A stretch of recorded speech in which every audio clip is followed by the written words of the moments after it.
Hello everyone, मैं हूं सुधांशु सिंह और मैं आपके लिए लेकर के आया हूं आइजर एप्टीट्यूड टेस्ट 2025 का सोल्यूशन।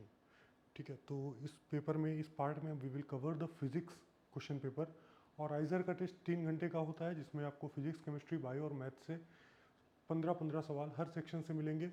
और इसी के साथ हम लोग शुरू करेंगे आइजर एप्टीट्यूड टेस्ट IAT का क्वेश्चन पेपर। तो moving on to the first question. In the first question, you can clearly see कि consider an elastic collision between two particles A and B of same mass moving in the same direction. Particle A is moving with the speed VA and particle B is moving with the speed VB. तो पहले तो हम दो particle बना लेते हैं जिनका मास same है। तो अगर एक मास सेम है, the collision is perfectly elastic, तो we can say this is of ball A, ball B, और इसका वेलोसिटी है VA and its velocity is VB। ठीक है, तो VA और VB वेलोसिटी हो गया। ठीक है, तो अब यहाँ पर देखेंगे, अगर हम XT ग्राफ, सारे ग्राफ का ऑब्जर्व करें, तो पहले तो हमको डिसाइड करना होगा किसका वेलोसिटी ज़्यादा होगा, किसका वेलोसिटी कम होगा। When you see the XT graph, slope of line A in all the 4 graph is same. तो इसका मतलब है कि velocity of A is more than velocity of B। Velocity of A is more than velocity of B। ठीक है, फिर in the figure shown, the solid line represents the motion before collision. That means solid lines are motion before collision, and dotted line represent motion after collision. Which of the following describe the motion of the two particle in accurately? ठीक है, तो properly कौन सा graph accurately motion को represent कर रहा है? हमें पता है कि XT graph represents the velocity. XT graph का स्लोप जो है रिप्रेजेंट करता है वेलोसिटी को। तो जिसका वेलोसिटी ज़्यादा उसका स्लोप ज़्यादा होगा, जिसका वेलोसिटी कम उसका स्लोप कम। तो क्योंकि XT ग्राफ को ही अगर देखो, तो यहाँ पर A particle का slope if before collision is more in all the 4 graphs। तो चारों ग्राफ में A पार्टिकल का जो वेलोसिटी हो ज़्यादा होगा। तो यहाँ पर देखेंगे velocity of A is more, velocity of A is more, velocity of B is more, velocity of B is more. Here the velocity is for B is more. तो we will clearly eliminate these 2 option. हमारे पास अब 2 option और बचते हैं, हम देखते हैं। और क्योंकि हमको पता है कि if the masses are same, the velocities will get interchanged after collision. That means the particle A will move with velocity of B and particle B will move with velocity of A. So after collision the velocities will get interchanged. That means the slope will get interchanged. जैसे B की velocity A को चली जाएगी, A की velocity B को चली जाएगी, तो यहाँ पर स्लोप इंटरचेंज हो रहा है, इधर भी स्लोप इंटरचेंज हो रहा है। ठीक है, यहाँ पर देखें, लेकिन B का वेलोसिटी पहले भी कम था, B भी कम है, A का वेलोसिटी पहले भी कम था, B भी कम है, तो ये ग्राफ गलत हो जाएगा। पहले B स्लोअर स्पीड से जा रहा था, बाद में A स्लोअर से जाने लगा। That means velocity is getting interchange in the first option. तो option number 1 will be your correct answer. ठीक है, तो सिंपल सा ऑब्जर्वेशन का सवाल था। आगे बढ़ेंगे क्वेश्चन नंबर 2 पर। तो सेकंड क्वेश्चन बोलता है कि ब्लॉक ऑफ मास कैपिटल और lies at rest, that means its velocity is 0। इस ब्लॉक का वेलोसिटी क्या है? 0। And connected to a massless spring of spring constant K। तो स्प्रिंग कांस्टेंट K दे रखा है। A bullet of mass small m hits the block horizontally with a speed v as shown in the figure and completely stuck to the block। तो bullet जा करके stuck हो गया। जब भी बुलेट जा करके स्टक हो रहा है, जब भी कोलिजन का ऐसा सवाल है, we will first follow the conservation of linear momentum. तो after the collision first we will find the velocity of this system, bullet mass system after collision. तो बुलेट मास सिस्टम का वेलोसिटी अगर हमको after collision चाहिए होगा, तो we will use the concept of conservation of linear momentum. तो initially the linear momentum P initial अगर हम लिखें, तो linear momentum of this block is 0 plus linear momentum of bullet is mv। और finally the total mass is, क्योंकि bullet इसके अंदर जा करके स्टक हो गया है, तो we will write the total mass of this mass bullet system and we will assume that it is moving with some velocity v naught.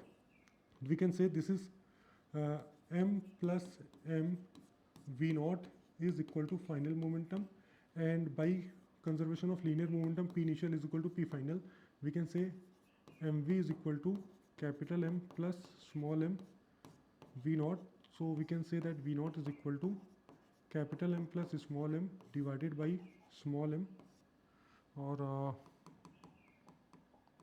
We have to write the value of v naught. तो हम इसको लिखेंगे m v upon capital M plus small m।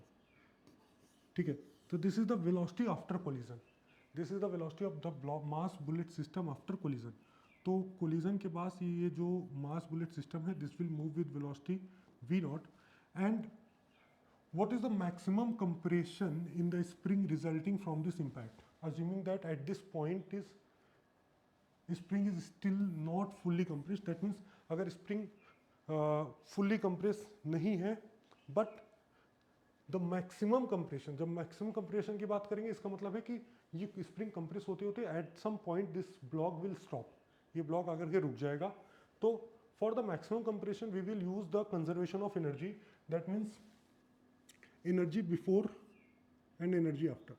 तो पहले क्या होगा कि इस ब्लॉक और बुलेट सिस्टम का जो काइनेटिक एनर्जी होगा after compression of the spring, after compression of the spring this block bullet system will stop, this block bullet system will stop, इसका वेलोसिटी हो जाएगा 0 and total energy will go into spring energy. तो we can say by the conservation of energy initial kinetic energy is equal to final spring energy. तो we can simply say that kinetic energy, suppose this spring is compressed by a length of x, so we can say energy of the spring half kx square, half kx square, this is final energy, and this energy is coming from the kinetic energy of the mass bullet system.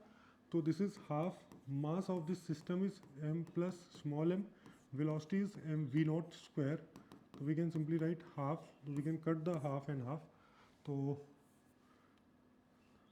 we have to find the compression, so we have to find the value of x, this m plus m divided by k into v naught square। तो v naught की value को replace करेंगे, v naught is mv upon capital m plus small m, mv upon capital m plus small m, and इसका square करेंगे तो this will gate eliminated, and यहाँ पर एक पावर बचेगा। तो हम इसको, अच्छा ऑप्शन में सारा रूट में ही दिया हो तो will write it as M square V square, इसका स्क्वायर करेंगे, नीचे एक डिनोमिनेटर में ये बचा हुआ था capital M plus small M into K, this is value of X. तो root of M square plus V square upon capital M plus small M into K, तो this is our answer, required answer. ठीक है, तो इस तरीके से हमने momentum conservation किया, एनर्जी कंजर्वेशन किया और एक क्वेश्चन को सिंपली हमने सॉल्व कर लिया। ठीक है, तो आगे बढ़ेंगे नेक्स्ट क्वेश्चन पर। तो इसमें question, this question is based on the observation कि यहाँ पर एक कार्ट है, cart of mass M is release from point A, तो एक पॉइंट ए से कार्ट को रिलीज किया at the highest point of a frictionless track the shown in the figure, the car travels along the track and enters a semicircular arc dbc, semicircular arc dbc of radius or height, the height of the point a and b are h1 and h2, so this is h1 height and this is h2 height from the ground respectively, which of the following quantity does not play a role in ensuring that the car does not leave the track। तो यहाँ पर हमको ये देखना है कि card track को leave ना करे, और ये चार पैरामीटर्स हैं, mass of mass, height from which it is released, height up to which it will go, and radius of curvature। तो ये चार पैरामीटर हैं और इन चारों पैरामीटर में से किस पर ये डिपेंड नहीं करेगा कि ये कार्ट सर्कुलर मोशन में घूम जाए। तो हम इसके लिए simply we will write the equation, and if you will see the cart is at this much height, this is height h1। so first of all when you release the cart it has some initial potential energy at this height h1, and when it goes through this track, this track it reaches the top most point। तो यहाँ पर एक concept लगता है vertical circular motion का, concept जो है vertical circular motion का, जब टॉप मोस्ट पॉइंट पर अगर इसको सर्कुलर मोशन कंप्लीट करना है, at this point the car this should have some velocity and its normal should be 0। ठीक है, तो एक छोटा सा हम कंसेप्ट लगा देंगे, this will be our limiting condition, that is if its velocity is something v at this point and weight is acting vertically downward, due to this velocity it will experience a centrifugal force which is mv square upon r। ठीक है, mv square upon r। ठीक है, तो this is the radius of curvature of this circular path. तो अगर ये mg और अच्छा एक नॉर्मल रिएक्शन, क्योंकि नॉर्मल इस कंडीशन पर अगर 0 भी है तब भी ये बैलेंस रहेगा यहाँ पर, तो अगर ये M V square upon R के बराबर है देन ओनली वी कैन से कि it will complete the circular motion v square is equal to rg. This is our one condition. Again, by energy conservation we can say that total energy at this point is getting converted into energy at this point. ठीक है, तो यहाँ पर एक potential energy है due to height h2 plus kinetic energy है due to velocity v, और यहाँ पर क्या है, सिर्फ और सिर्फ पोटेंशियल एनर्जी, क्योंकि यहाँ पर cart is at rest, cart rest पे है, तो kinetic energy will be 0. So we can say that total energy will remain conserved, that is energy at initial position, energy at final position will remain same. We can say energy, potential energy initial is equal to energy final, क्योंकि यहाँ पर kinetic भी होगा, तो initial potential energy is mgh1 is equal to, यहाँ पर अगर हम पोटेंशियल एनर्जी देखें, this is height h2, this will be mgh2 plus kinetic energy देखें तो kinetic energy is half m v square की वैल्यू अगर इधर देखो तो rg है, rg. तो in this equation the term m will get cancel out, तो the total equation is in form of r h2 and h1. ठीक है, तो यहाँ पर जो सर्कुलर मोशन कंप्लीट करने का क्राइटेरिया है, उस केस में हमको मास की कोई रिक्वायरमेंट नहीं है, और ये हम लोगों ने वर्टिकल सर्कुलर मोशन में पढ़ा भी हुआ है. ठीक है, तो कौन सा फैक्टर नहीं काम आएगा, दिस इज मास m. ठीक है, अगले क्वेश्चन पे चलेंगे. क्वेश्चन नंबर 4 ये बोलता है कि इस circular disc of mass m and radius r is rotating clockwise with uniform angular velocity. ठीक है, omega about an axis passing through its centre. ठीक है, तो एक सर्कुलर डिस्क है, it is rotating about this point with angular velocity omega. ठीक है, clockwise direction में रोटेट कर रहा है अबाउट, ठीक है, axis passing through the normal. At t is equal to 0 torque is applied along the same axis up to oppose the rotation of the disc. तो जो टॉर्क अप्लाई कर रहे हैं it is opposing the rotation, तो torque applied is t, तो basically torque is opposing the motion, तो इस torque के कारण जो एंगुलर एक्सेलरेशन आएगा दैट विल बी नेगेटिव. ठीक है, what is the angular displacement measured from t is equal to 0, so we have to ensure time is t is equal to 0, to that the disk attain before it starts rotating counterclockwise. Initially the disk is rotating in clockwise direction, और धीरे धीरे इसका इस angular velocity कम होते होते एक बार रुकेगा, जिस पॉइंट पर इसका डिस्क का वेलोसिटी 0 होगा, उसके बाद it will start rotating in counter clockwise direction. तो हमको कितना क्लॉकवाइज डायरेक्शन रोटेट करके रुकेगा, बस हमको यही एंगुलर डिस्प्लेसमेंट बताना है. तो simply first we will find the angular acceleration which is alpha. Angular acceleration alpha is torque upon moment of inertia, जैसे फोर्स अपॉन मास, तो torque upon moment of inertia. तो we can write alpha is equal to torque, तो T है moment of inertia of disc is M R square by 2. Alpha moment of inertia of disc is M R square by 2. तो simply we will use the equation, since we have to find the theta using the three equation of motion for angular parameter, क्योंकि जब ये disc का final angular velocity 0 हो जाएगा at this situation, कितना इसने situation तक कितना घूमा है, तो हम थर्ड इक्वेशन यूज करेंगे, omega final square minus omega initial square is equal to 2 alpha theta. Theta is the angular displacement, 2 alpha theta is the angular displacement. तो for omega final is 0, omega initial is omega square and 2. Since alpha is in opposite direction, counterclockwise direction, this we have to write this as negative. अगर हमने omega को positive लिखा है तो alpha को हमको negative लिखना होगा. डायरेक्शन यहाँ पर अल्फा का रिवर्स हो गया, तो we will write is minus of 2t by M R square into theta. On negative cancel हो जाएगा, this will become M R square omega square divided by 4t which is theta. और direction sense of rotation will be clockwise direction only, तो theta की value क्योंकि positive आई तो sense of rotation will be clockwise, which is option number 1, M R square omega square upon 4t. ठीक है, तो आगे बढ़ेंगे अगले सवाल पर. नेक्स्ट क्वेश्चन बोलता है कि a metallic cube initially kept at temperature T is emitting black body radiation with power P. तो बेसिकली ब्लैक बॉडी रेडिएशन जो है, black body, first of all black body है तो इसका emissive power will be 1, emissivity will be 1, ठीक है। तो for this हम पहले तो रेडिएशन का इक्वेशन अगर हम यूज़ करें तो power emitted by a radiating body e A T to the power 4 into sigma e A T to the power 4, ठीक है। तो T is increase by 1% power, if T is increased by 1%, the power radiated increases by 4.5%. What is the approximate percent in increase of the volume of the cube? तो basically जब हम temperature बढ़ाएंगे expansion होगा, उससे volume बढ़ेगा। तो लेकिन अब अगर यहाँ पर देखोगे तो हमको बता दिया कि increase in temperature is this much 1% and increase in power radiated is 4.5%। तो हम इसको इक्वेशन को इन टर्म्स ऑफ एरर लिखेंगे। एरर में जैसे हम लिखते थे तो सिग्मा और ई तो कांस्टेंट रहेगा, यहाँ पर एरिया और टेम्परेचर वेरी करेगा।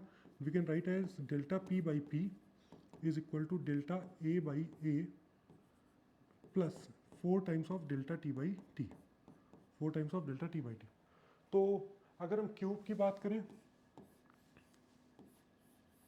क्यूब का जो साइड होता है दैट इज ए, तो जो एरिया होगा, area will be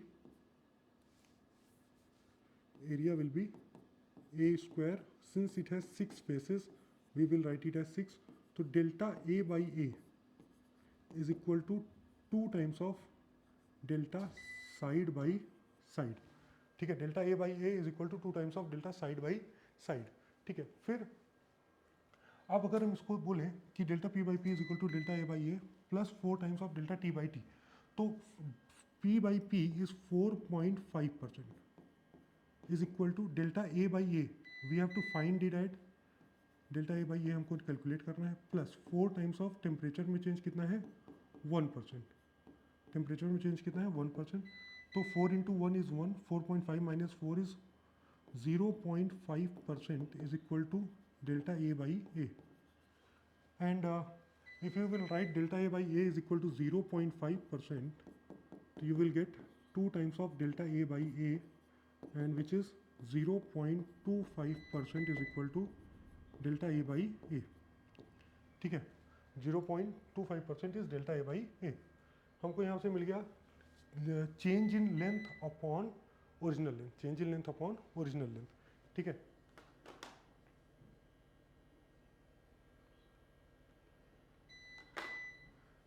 change in length upon original length. फिर उसके बाद हम बात करेंगे, अब हमको पूछा what is the change in volume of the cube. तो चेंज इन वॉल्यूम होता है ए क्यूब, तो delta V by V is equal to 3 times of delta A by a, ठीक है। तो delta A by a we know already, 3 into 0.25 is equal to 0.75%। तो correct answer is again A, ठीक है। आगे बढ़ेंगे अगले सवाल पर। अगला क्वेश्चन बोलता है कि consider 2 pipe A and B of identical length, A has 1 end closed and 1 end open. तो जो पहला पाइप है ए, इसका एक end क्लोज है, एक end ओपन है,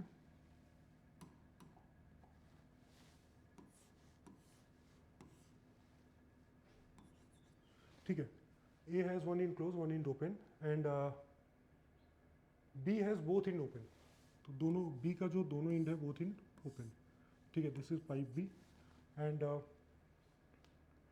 each of tube is immersed in a closed chamber of identical gas is identical immersed in a ideal gas। तो दोनों का गैस इज सेम, ठीक है, और having volume v।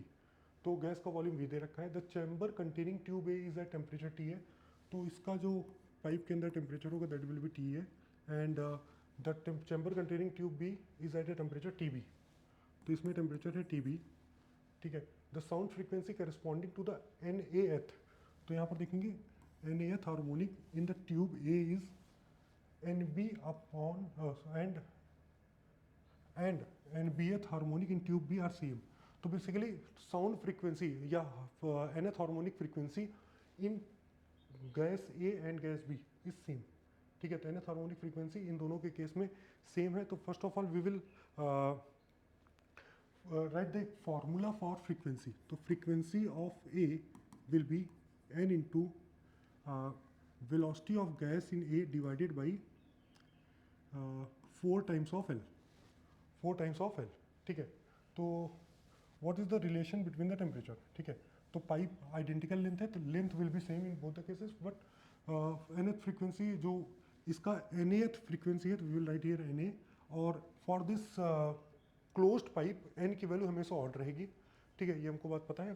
For this close pipe n की value will be odd, and for open pipe the frequency F B is equal to N B th frequency into velocity of gas in B divided by 4 times of L, ठीक है. तो और velocity of gas at particular temperature, क्योंकि ideal gas है, दोनों के case में gamma की वैल्यू और सब सेम रहेगी. तो हम अगर वेलोसिटी ऑफ गैस लिखते हैं तो velocity of the gas in A will be root of gamma R temperature of A by M molecular mass. Velocity of gas in B will be gamma R temperature of B divided by molecular mass, ठीक है. तो this will be the velocity equation. और since these equation number 1 and equation number 2, तो बोला है कि frequency same. अगर frequency same है, we can simply write these two equation, we can equate these two equation. अगर इन दोनों इक्वेशन को इक्वेट करेंगे तो दोनों को इक्वल लिख देते हैं. जहाँ पर यहाँ 4L और 4L दोनों में सेम रहेगा, तो हम लिख सकते हैं Na Va is equal to Nb Vb. Na Va is equal to Nb Vb. और Va की वैल्यू अगर हम लिखें तो Na Va is gamma RTA upon m root of gamma R temperature of A divided by molecular mass is equal to Nb root of gamma R temperature of B divided by molecular mass. तो m gamma R m is same, तो we can write Na. अच्छा sorry, यहाँ पर ये frequency होगा 2L, ये frequency होगा 2L. और अगर हम इसको इक्वेट करते हैं तो this equation will be Nb upon 4 और ये होगा 2, तो दिस विल बी 2, ठीक है. तो ओपन इन का जो फ्रीक्वेंसी होता है दैट इज अपॉन 2L, और क्लोज्ड इन का फ्रीक्वेंसी होता है 4L, ठीक है. तो ये बात ध्यान रखना. तो यहाँ पर एक टर्म आ जाएगा 2 का, Na अपॉन 2.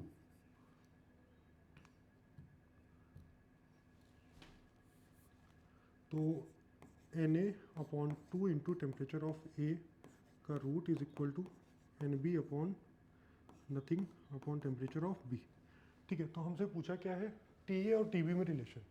तो we will simply square this equation and we will write TA in terms of TB. तो this will become TA is equal to 4 times of 2 का स्क्वायर 4 हो जाएगा upon Nb Na square into Nb square into TB, ठीक है. तो this is our required answer and this is option number A, ठीक है. तो इसी के साथ आगे बढ़ेंगे नेक्स्ट क्वेश्चन पर. Consider two waves which are given by y1 is equal to xt a sin kx minus omega T and y2 is equal to y is a function of time and displacement which is √3a cos kx minus omega T. तो पिछले question हमने देखा था कि जहाँ पर दो wave होंगी, उनका जो साइन, उनका जो कंफ्यूज करेगा, वो कैसे कंफ्यूज करेगा, एक फंक्शन साइन का दे दिया, दूसरा फंक्शन कॉस का दे दिया. तो first of all we will write both the equation in terms of इधर साइन और इन टर्म्स ऑफ कॉस. उसके बाद ही हम फेज डिफरेंस बता पाएंगे, ठीक है. Where k is the wave number, omega is the angular frequency and the amplitude of the resultant wave form obtained by the superposition of two wave. तो दोनों के रिजल्टेंट से जो एम्पलीट्यूड आएगा दैट इज as. इन दोनों के resultant से जो एम्पलीट्यूड आएगा वो होगा as. And the phase difference between y1, ध्यान रखना यहाँ पर y1 and its phase difference with y1. तो a रिजल्टेंट एम्पलीट्यूड का फेज डिफरेंस y1 के साथ हमसे पूछा है. तो what are the as and phi s. तो अगर हम पहला इक्वेशन लिखें तो this is y1 is equal to a sine kx minus omega T. अगर हम सेकेंड इक्वेशन देखें y2 is equal to √3a. अच्छा, अगर हम cos को साइन में कन्वर्ट करें तो this will be sine 90 plus theta. तो साइन ऑफ kx माइनस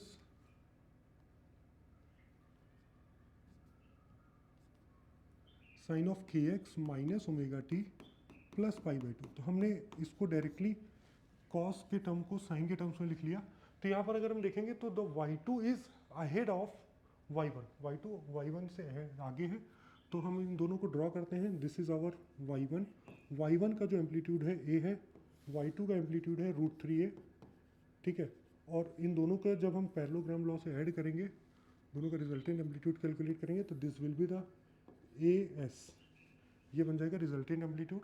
और resultant amplitude you can find the resultant,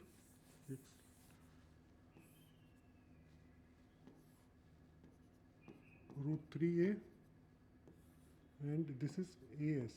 दोनों के बीच का जो फेज डिफरेंस है दैट इज 90 डिग्री। अगर हम उसको एक्सटेंड करें, दिस इज 90 डिग्री, और this is our required φs, this is our required φs, ठीक है। तो √3a और a, तो √3 और a का रिजल्टेंट जो होगा that is √3a² plus a² which is 3a² plus a² which is 2a, ठीक है। तो हम as की वैल्यू लिख देते हैं √3a का whole square plus a² which is √4a² and it is 2a। तो this is the required amplitude 2a। अगर हम 2a देखें तो a/2, this 2 options are incorrect. और फेज डिफरेंस अगर हमको कैलकुलेट करना, we will find the tan of this angle. तो tan of φs is equal to √3a divided by a। तो tan √3 होता है 60 डिग्री पर, विच इज़ π/3। तो φs इज इक्वल टू π/3। तो required answer is option number A, ठीक है। आगे बढ़ेंगे अगले सवाल पर। नेक्स्ट क्वेश्चन बोलता है कि particle of charge q is equal to 1e, e is the charge of electron, and mass m with kinetic energy के enters electric field set up by two parallel plate of length l as illustrated in the figure. The potential difference between the two plate is 1 volt. तो दोनों के बीच में जो potential difference दे रखा है दैट इज 1 वोल्ट। अगर पोटेंशियल डिफरेंस को हम देखें तो potential difference is we can simply write electric field is equal to delta V upon distance between the plate. तो इतना इसके बीच में इलेक्ट्रिक फील्ड सेटअप है विच इज़ 1 अपॉन d। तो electric field is the electric field which is setup in between the plate is 1/d and their separation is d। There separation is d। What is the minimum value of k, that is हमको kinetic energy calculate करना है, for which the particle will not hit either of the plate, ठीक है। तो अब यहाँ पर देखेंगे थोड़ा सा प्लेट्स को, अगर हम ध्यान से देखें तो प्लेट्स के बीच में इलेक्ट्रिक फील्ड होगा, ठीक है। प्लेट्स के बीच में इलेक्ट्रिक फील्ड होगा and that is from 1 volt to 0 volt. Again if any charge particle is entering in this plate, ठीक है, it will experience a force, ठीक है। तो in this case it is a proton, हम मान लेते हैं, एक पॉजिटिव चार्ज मान लेते हैं। Positive charge will experience electric field, चलो इसने एक फोर्स एक्सपीरियंस किया विच इज़ QE। अगर ये फोर्स एक्सपीरियंस करेगा तो इसके पास एक काइनेटिक एनर्जी है k, इसके पास एक काइनेटिक एनर्जी है k। अच्छा, अब इस काइनेटिक एनर्जी के कारण it will move in a straight line path, but due to this force it will behave as a projectile motion. Simple सी बात है, अगर जैसे ग्रेविटी अगर एक्ट कर रही है तो जब बॉल का हम थ्रो करते हैं, बॉल एक प्रोजेक्टाइल की तरह गिरता है, तो वैसे भी ये भी एक प्रोजेक्टाइल की तरह मूव करेगा। अब ये प्रोजेक्टाइल की तरह मूव करेगा तो when it इंटर्स the electric field its path will be somewhat like this, ठीक है। तो इसका बोलना ये है कि it can be positive charge और नेगेटिव चार्ज, क्योंकि इसने बोल रखा है it should not hit either of the plate, दोनों ही प्लेट को हिट ना करे, ठीक है। तो अगर पॉजिटिव चार्ज भी हो सकता है, नेगेटिव चार्ज भी हो सकता है। तो अगर ये यहाँ तक गया तो आप देखो ये जो डिस्टेंस है, this distance is equal to L. This distance is covered with a constant velocity v। अब ये डिस्टेंस कांस्टेंट वेलोसिटी v से कवर कर रहा है, तो जब तक ये यहाँ आगे तक जा रहा है तब तक ये फोर्स के कारण एक्सेलरेट होकर के ऊपर जा रहा है। अगर जब जितनी देर में ये आगे जाएगा उतनी देर में ये सेम डिस्टेंस कवर कर लेगा, तो this will be our required minimum condition. अगर ये ट्रेजेक्ट्री कुछ इस तरीके से हो गई तो यहाँ जाकर के हिट कर देगा, ठीक है, कुछ इस तरीके से हो गई यहाँ जाकर हिट कर देगा। तो जो मिनिमम रिक्वायर्ड कंडीशन है बस वो इस d/2 डिस्टेंस को विदाउट हिटिंग द प्लेट ये क्रॉस कर ले। तो first of all the time will be decided by the time taken by the horizontal motion. तो यहाँ से यहाँ जाने का टाइम, अगर यहाँ से यहाँ जाने का टाइम देखें तो v वेलोसिटी से d डिस्टेंस तक कितना टाइम लग रहा है, तो time is equal to v is equal to L/t। तो हम बोल सकते हैं कि ये जो वेलोसिटी है या time is equal to L/v। तो इतना टाइम ले रहा है ये यहाँ से यहाँ तक जाने में, ठीक है। इन the same time it is going up, in the same time it is going up with a force QE। तो इसके कारण यहाँ पर ऊपर की तरफ जो एक्सेलरेशन लग रहा है, that acceleration is equal to QE/m, ठीक है, QE/m। अच्छा, तो अब इस पर्टिकुलर एक्सेलरेशन से इतने टाइम में, इन दिस टाइम, इस पर्टिकुलर एक्सेलरेशन से इतने टाइम में ये d/2 डिस्टेंस ही जाना चाहिए। अगर इससे कम गया तो हिट कर देगा, इससे ज़्यादा गया तो well and good, but it is not the limiting और मिनिमम रिक्वायर्ड वेलोसिटी, ठीक है। तो we can simply write this. अच्छा, तो यहाँ पर d/2 डिस्टेंस जाना है, टाइम t, तो हम इक्वेशन यूज़ करेंगे, इक्वेशन ऑफ मोशन का second equation, that is s is equal to ut plus half at²। तो what is the initial velocity in upward direction, y direction में जो velocity initial है वो 0 है, ठीक है। तो this term will be 0 and distance is d/2 is equal to half, acceleration is QE/m और चार्ज की वैल्यू दे रखी है E। तो E electric field divided by mass, time square is L/L²/v², time square is L/L²/v², ठीक है। तो this is our limiting case again, क्योंकि electric field is 1/d, electric field is 1/d। अगर हम पोटेंशियल के टर्म्स में लिखें, दिस विल बी 1/d। तो we can again we have to find the kinetic energy. तो हम काइनेटिक एनर्जी में mv², हाफ mv² आता है, तो mv² को इधर ले आते हैं, ये जो mv² वाला टर्म है, mv² इज इक्वल टू, और 2 से 2 कैंसिल आउट हो जाएगा, विच इज़ अगेन EL²। और E को हम अगर 1/d लिखेंगे, E को अगर हम 1/d लिखेंगे और ये वाला d इधर मल्टीप्लाई होकर के d² बन जाएगा, ठीक है। अब यहाँ पर हम 1/2 और 1/2 मल्टीप्लाई कर दें, तो this will be our required answer, ठीक है, 1/2 EL²/d², ठीक है। This answer will be in joule, लेकिन हमसे आंसर पूछा है इन इलेक्ट्रॉन वोल्ट। तो इलेक्ट्रॉन वोल्ट में आंसर देने के लिए we will divide the complete equation by charge on electron, और ये E कैंसिल हो जाएगा। तो we can simply write K is equal to L²/2d², which is again option number 1, ठीक है। अगले सवाल पर बढ़ेंगे। Next question, what is the potential difference between point P and Q। तो पॉइंट P और Q में पोटेंशियल डिफरेंस क्या होगा in the circuit once the capacitors are fully charge. तो हम इसको एक सर्किट को रीड्रॉ कर लेते हैं, विच इज़ इस तरीके से, और पॉइंट P और Q को फिर हम दिखा देंगे यहीं पर, क्योंकि व्हीट स्टोन ब्रिज लग रहा है, लेकिन ऐसा है नहीं क्योंकि रेशियो आर नॉट सेम। तो this is 4 microfarad, 2 microfarad, and this is 2 microfarad and 4 microfarad, ठीक है। 4 बैटरी है 12 वोल्ट की, और अगर हम इस पूरे लाइन में देखें तो this point will be P, this point will be Q, और इन दोनों का हमको पोटेंशियल मिल जाएगा, तो हम दोनों का पोटेंशियल डिफरेंस आसानी से बता सकते हैं, ठीक है। तो इसके लिए हम इसमें चार्ज कैलकुलेट कर लेते हैं। तो first of all we will find the effective capacitance.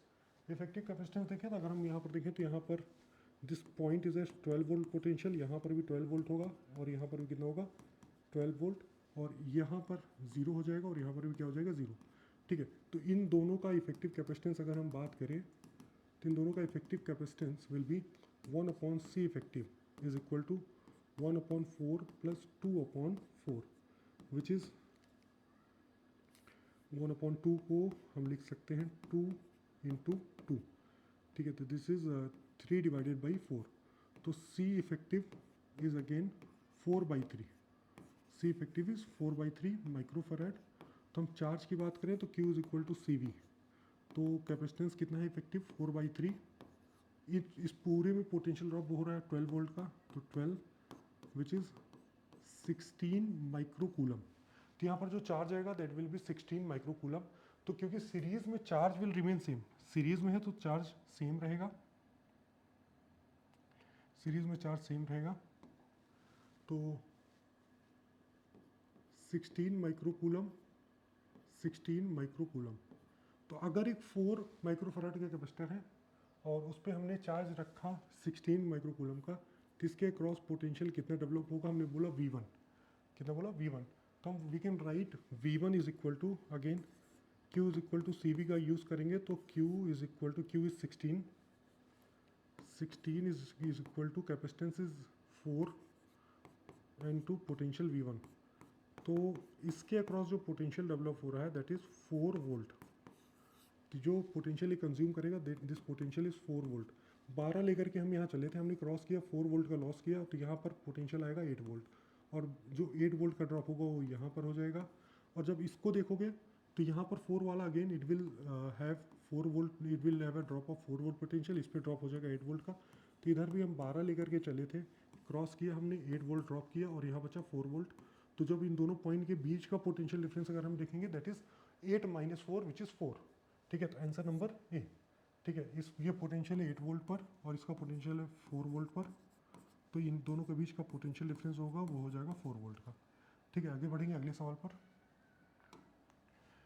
Next question बोलता है part of mass m charge q is moving with velocity this much and is placed in uniform magnetic field this much, it execute a helical trajectory of radius r and pitch p, which of the following option is correct. तो basically इस question में हमको radius और pitch के बारे में बात की गई है। तो फर्स्ट ऑफ ऑल जो रेडियस जो सर्कुलर मोशन होता है वो तभी होता है जब मैग्नेटिक फील्ड और वेलोसिटी एक दूसरे से परपेंडिकुलर हो, but in this case we can not say whether the magnetic field is perpendicular और नॉट। तो इसके कारण एक यहाँ पर अगर हम एक मैग्नेटिक फील्ड ड्रॉ करें, दिस इज मैग्नेटिक फील्ड, और if we release any charge in this magnetic field, अगर हम इस मैग्नेटिक फील्ड में किसी चार्ज को रिलीज करते हैं विथ सम वेलोसिटी v, तो it will have two component of velocity, और this is v cos theta, this component is v cos theta and this component is v sin theta। तो अगर आप देखेंगे तो ये जो v sin theta है, v sin theta है, this v sin theta is perpendicular to magnetic field। ये v sin theta magnetic field के परपेंडिकुलर है, तो इस v sin theta के ही कारण ये सर्कुलर मोशन में होगा, और जब एक सर्कल कंप्लीट करेगा by the time it will move forward with a velocity v cos theta। तो अब यहाँ देखो ये circular motion plus rotational motion, circular motion plus आगे की तरफ मूव साथ साथ करेगा, तो इसका जो पाथ होगा दैट विल बी हेलिकल। अब सर्कुलर मोशन के लिए रिस्पॉन्सिबल है v sin theta, circular motion के लिए रिस्पॉन्सिबल है v sin थीटा, और जितनी देर में एक सर्कल कंप्लीट करता है उतनी देर में it will move forward with velocity v cos theta. तो हम कह सकते हैं कि जो ये पिच है, this is pitch is v cos theta into time period, v cos theta into time period. ठीक है, ये पिच जो होगा ये this will be v cos theta into time period. ठीक है, तो अब इसका अगर आपको फॉर्मूला याद है तो बहुत अच्छी बात है, तो we will directly use the formula. तो radius is equal to M V sine theta upon Q into B. Q is the charge, M B sine theta upon Q into B. और जो पिच है this pitch will be v cos theta into time period which is 2 pi m by qb, 2 pi m by qb। ठीक है, pitch does not depend on the velocity, तो ये बन जाएगा 2 pi m by qb। 2 pi m by qb is the time period and v cos theta is the horizontal component of velocity which is responsible for the forward motion। ठीक है, तो हम जो पूछा है रेडियस एंड p, तो first of all we will find the term sine theta and cos theta. हमको sine theta cos theta निकालना है, उसके लिए we will find the angle between velocity and magnetic field. ठीक है, एंगल कैलकुलेट करने के लिए we use the dot product A dot B is equal to A B cos theta. तो first of all if V is this much, तो we can write this velocity is equal to v naught. इसका अगर हम magnitude लिखें, magnitude of velocity, magnitude of velocity is equal to v naught और i plus I minus के, आई plus आई minus के। तो आई plus आई minus के जो होता है दैट इसका जो मैग्नीट्यूड है that is √3 under root of 1 square plus 1 square plus 1 square, v naught √3। Magnitude of magnetic field is again √3 v naught, क्योंकि आई जे के टर्म तीनों 1 है, तो √3 वी नॉट हो जाएगा। फिर उसके बाद इट एग्जीक्यूट द हेलिकल। ठीक है, तो अब we have to find the angle between this two, तो we will simply say v vector dot b vector is equal to magnitude of b, magnitude of b, a dot b is equal to ab cos theta, cos theta, theta is the angle between this two vectors, ठीक है। तो v dot b is equal to a dot ये this much, तो v naught I cap plus J cap minus K cap dot b naught I cap plus J cap plus K cap is equal to magnitude of this is v naught root three b naught root three cos theta. तो ये हमारा बन जाएगा, this equation will give the magnitude of sorry angle between velocity and magnetic field. तो b naught और v naught cancel out हो जाएंगे, i dot I 1, j dot J 1 minus k dot के माइनस 1, तो i dot J 0, i dot के 0, ठीक है। तो ये इक्वेशन जब हम लिखेंगे this will be 1 plus 1 minus 1 divided by 3 into 3 root 3 into root 3 is 3, this is cos theta. तो कॉस थीटा का जो वैल्यू आएगा दिस इज 1/3, और जब भी हमको कॉस थीटा मिल जाता है तो हमको आसानी से टेन थीटा साइन थीटा भी मिल जाएगा। हम इसके लिए यूज़ करेंगे ट्रायंगल को। तो अगर कॉस थीटा जो होता है this is base upon hypotenuse, तो इसका मतलब है एक ट्रायंगल बना है जिसमें अगर थीटा एंगल है तो base will be 1, this will be 3, तो जो परपेंडिकुलर होगा this will be under root of 3 square minus 1 which is 8, या हम इसको लिख सकते हैं 2√2, 2√2। तो यहाँ से हम साइन थीटा भी लिख सकते हैं, sine theta is equal to perpendicular upon hypotenuse 2√2 divided by 3, ठीक है। तो साइन थीटा हमको मिल गया, कॉस थीटा मिल गया, we will put the values. तो मैग्नीट्यूड रेडियस जो होगा this will be m, velocity की बात करें तो वेलोसिटी का मैग्नीट्यूड है v naught root three, v naught root three sine theta, अच्छा q इसका मैग्नीट्यूड है b नॉट रूट थ्री, और साइन थीटा जो है वो है 2√2 by 3, this will get cancel out which is 2√2 divided by 3 m v not upon q b not, ठीक है। तो अगर हम ऑप्शंस देखें तो this two options does not match with the given equation, और 2√3 m b not upon 3 q b not, तो ये वाला ऑप्शन नंबर 1 हो गया। पिच के लिए हम फिर वापस से वैल्यूज पुट करते हैं, तो pitch is equal to v cos theta, तो v का मैग्नीट्यूड हम पुट करते हैं, v का मैग्नीट्यूड है v naught root three, cos theta is 1/3 और 2 pi m upon q b naught root three, तो रूट थ्री से root three again it will get cancel out, तो ये बन जाएगा 2 pi m upon q b naught v naught divided by 3, तो 2 pi m v naught divided by, ठीक है। तो जो यहाँ पर ये नहीं होगा ये वाला होगा, तो option number A is again और करेक्ट आंसर। आगे बढ़ेंगे नेक्स्ट क्वेश्चन पर। तो नेक्स्ट क्वेश्चन बोलता है कि charge particle is moving in a circular orbit of radius R and orbital angular frequency omega. तो एक चार्ज पार्टिकल है which is moving in a circular orbit of radius R and orbital angular frequency omega, ठीक है। तो radius are they रखा है, angular frequency दे रखा है ओमेगा, ठीक है।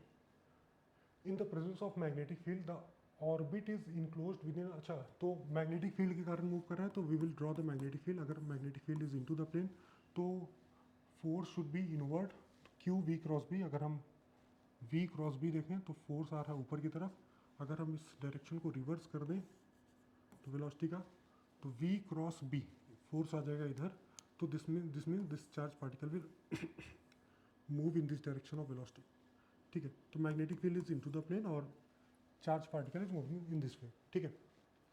तो this is enclosed within a larger circular metallic frame, the frame is concentric and coplanar with the orbit. तो हम इसको एक फ्रेम के अंदर अगर हम पैक कर दें तो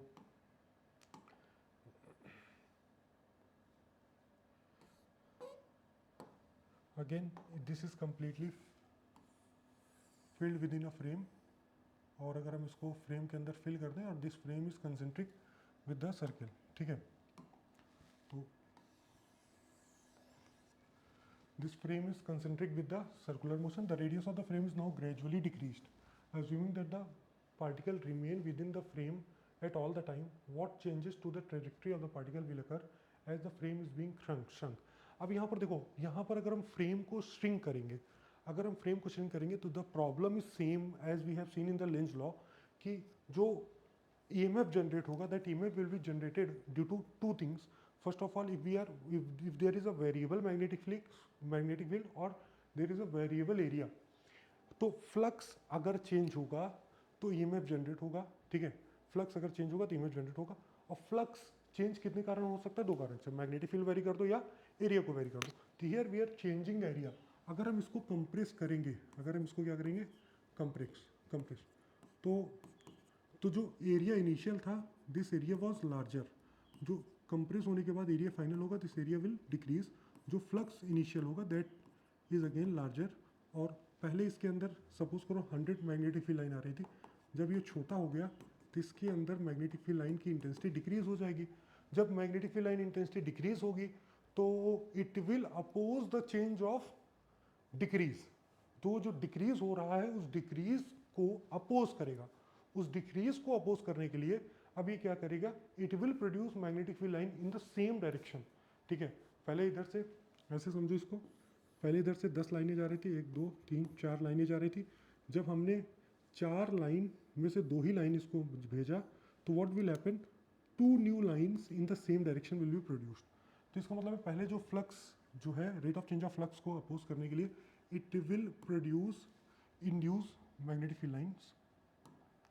तो नए मैग्नेटिक फील्ड लाइंस को प्रोड्यूस कर देगा.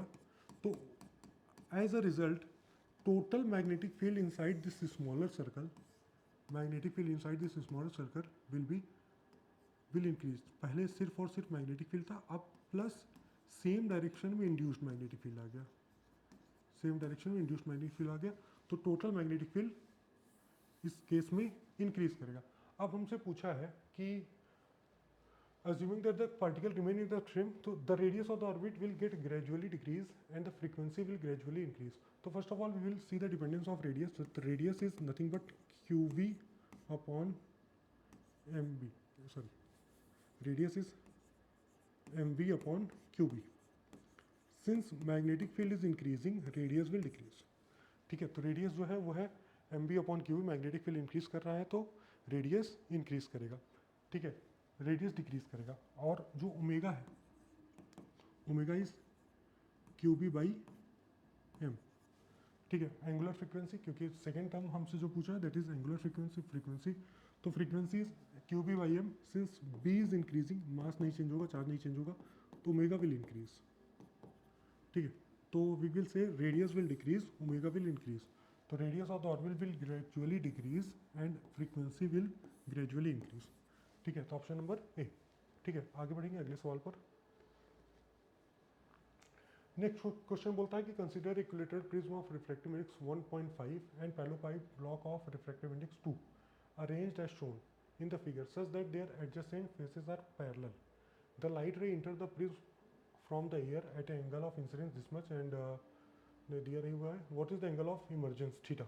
हमसे एंगल ऑफ इमर्जेंस पूछा है, तो थोड़ा सा हम फिगर को जूम करेंगे. हमसे एंगल ऑफ इमर्जेंस पूछा है और हमें यहाँ पर रिक्वायर्ड इंफॉर्मेशन दे रखी है.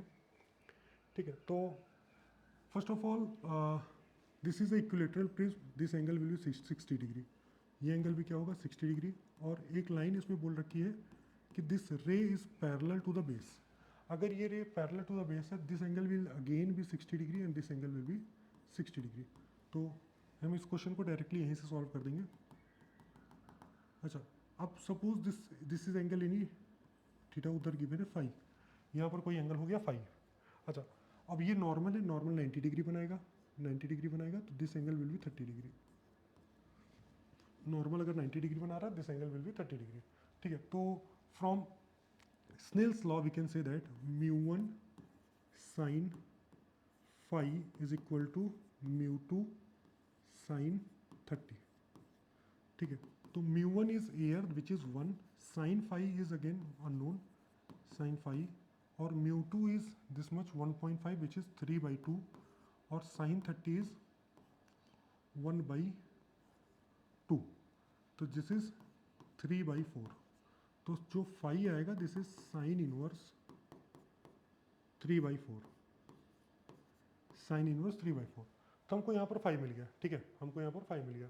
अब क्योंकि जब ये एंगल 30 डिग्री है तो हमको पता है A is equal to sum of R1 plus R2, तो जो R1 है, या हम इस यहाँ से बोल सकते हैं दिस लाइन इज नॉर्मल। अगर ये नॉर्मल है तो ये एंगल टोटल 90 डिग्री होगा, ये एंगल भी 30 होगा। तो जब यहाँ पर सेम इक्वेशन स्नेल्स लॉ लगाएंगे तो we will get angle of emergence here as phi. यहाँ पर हमको एंगल ऑफ इमर्जेंस फाई मिलेगा। Since these two faces are parallel, अगर ये दो फेसेस पैरेलल हैं, these two lines will be parallel, और ये लाइंस पैरेलल है तो ये इक्वल एंड अपोजिट एंगल होगा, ये एंगल भी होगा फाई। और अगर ये एंगल समथिंग अल्फा होगा तो ये भी दोनों लाइंस पैरेलल होंगी, फिर ये एंगल कितना हो जाएगा अल्फा। तो N1 अगर यहाँ और इन दोनों में और इसमें इक्वेशन लिखें तो यहाँ पर एयर है which is one, this is mu, we can write as 1 of sine phi is equal to mu sine alpha. इसका अगर लिखें तो mu sine alpha is equal to 1 sine theta. तो यहाँ देखो म्यू साइन अल्फा और 1 sine phi, that means और theta is equal to 5 which is sine inverse 3/4, ठीक है। तो ऑप्शन नंबर ए इसमें करेक्ट आंसर हो जाएगा, ठीक है। आगे बढ़ेंगे अगले सवाल पर। अगला क्वेश्चन बोलता है कि मेलस लॉ का एप्लीकेशन है, क्योंकि पोलराइजेशन से रिलेटेड है। A source produces light of beam intensity I0 polarized along the x direction. This light is polarized along x direction. This direction light polarized है. The beam is sent along z axis along the z direction. Is sent along the z direction. तो z direction में beam propagate कर रहा है. It enters a polaroid P1. तो P1 is this one polaroid. P1 is this one which is polaroid axis is aligned along y direction so that no light exits. ठीक है, सही बात है। अगर light is polarized in this direction and the polaroid axis is in y direction, तो we will not see any intensity of light, ठीक है। तो P1 is polarized in y direction, इस direction light को polarize करेगा।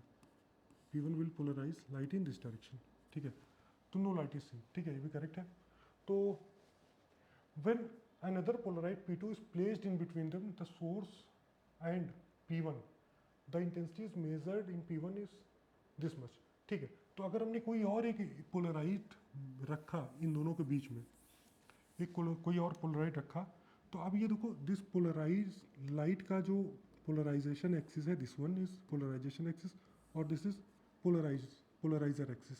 तो इन दोनों के बीच का एंगल थीटा है, इन दोनों के बीच का एंगल क्या होगा, थीटा। हमको मेलस लॉ से पता है कि अगर लाइट इधर से पास करेगी तो the light which will be get its intensity will be I0 cos square theta, I0 cos square theta.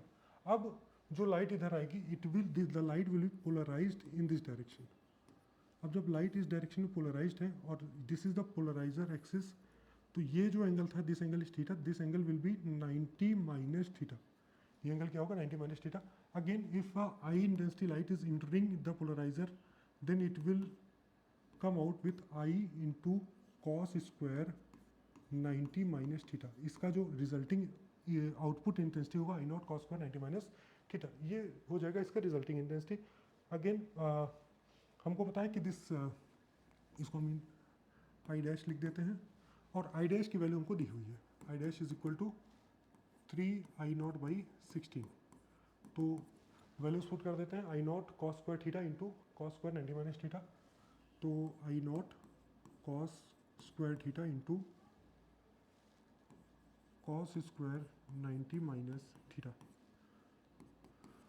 और I0 से I0 कैंसिल हो जाएगा विच इज़ 3/16। और इसको सिंप्लीफाई करते हैं, cos square 90 minus theta is sine square theta, तो हम कॉस थीटा साइन थीटा इधर रखते हैं और इसका पूरा स्क्वायर कर दें, और अगर हम इसको रूट कर दें this will be our root of 3/4 is equal to cos theta sine theta. और अगर आप साइन इधर ऊपर 2 और नीचे 2 मल्टीप्लाई कर दो, 2 sine theta cos theta is sine 2 theta, तो इधर से 2 भी कट जाएगा, √3/2 is equal to sine of 2 theta. तो sine 2 theta is equal to √3/2 और ये होता है at 60 degree. That means 2 theta will be और 60 डिग्री और थीटा क्या हो जाएगा 30 डिग्री। थीटा क्या हो जाएगा 30 degree. But we don't see any option as 30 degree. We will see take the next angle. तो साइन 2 थीटा 120 डिग्री पर भी होता है √3/2। तो we can say 2 theta is equal to this much. तो एंगल क्या हो जाएगा theta is 60 degree which is option number A. ठीक है, उसमें कोई दिक्कत वाली बात नहीं है। अगले सवाल पर चलेंगे। Electron in a ground state with energy E1 of hydrogen atom absorb the photon of energy this much and get excited to a higher energy level of principal quantum number n. What is the value of n? ठीक है, तो अब एक कोई अगर electron है which is in this is at is state of 1 और hydrogen atom है तो इसके लिए z की भी वैल्यू क्या होगी 1 और इसका जो एनर्जी होगा that is -13.6 divided by n square. तो n की वैल्यू जब 1 होगी तो एनर्जी लेवल विल बी 1। तो we can say this is ground state E1 is equal to -13.6 और यहाँ से एक इलेक्ट्रॉन था, इसको हमने कुछ एनर्जी दिया, it absorb this much energy which is E A। ये एनर्जी ऑब्जॉर्व करके कुछ करस्पॉन्डिंग एक्साइटेड स्टेट में चला गया। तो इसका जो एनर्जी है दैट एनर्जी En। तो En is again nothing but -13.6 divided by n square और -13.6 is electron volt is E1।